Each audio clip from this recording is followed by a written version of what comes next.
Баршаңызға қайырлы күн, менің арнама қош келдіңіздер. Бүгін өте қарапайым әрі жылдам дайындалатын, палаумен жеуге керемет үйлесетін ачичук салатының жасалу жолын көрсететін боламын. Бұл салат небәрі 2-ақ минутта дайын болады. Видеоны соңына дейін көріп, менің арнама тіркеліп кетуді ұмытпаңыз.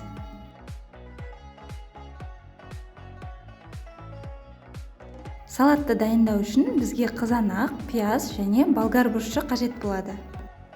Алдымен пиязды алып, осылай екіге бөлеміз және өте жұқа етіп тураймыз. Бұл салаттың ең басты ерекшелігі ішіне қосатын барлық көкөністер осылай жұқа болып туралады.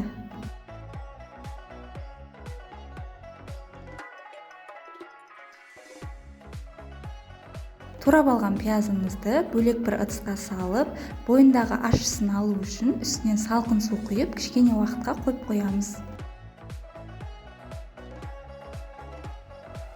Ал енді қызанақтарымызды видеода көріп тұрғандарыңыздай барынша жұқалап тураймыз.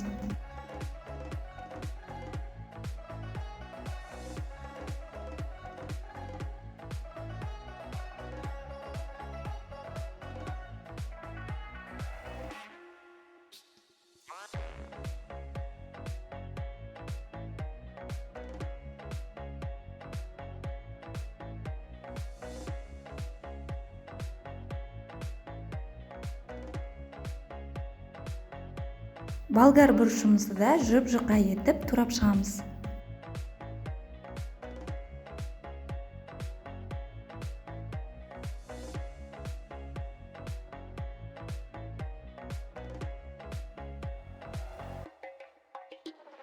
Барлығын осылай турап алдық. Енді үстінен пияздың суын төгіп тастап, осылай салатымызға қосамыз және 1 шай қасық толы тұз саламыз.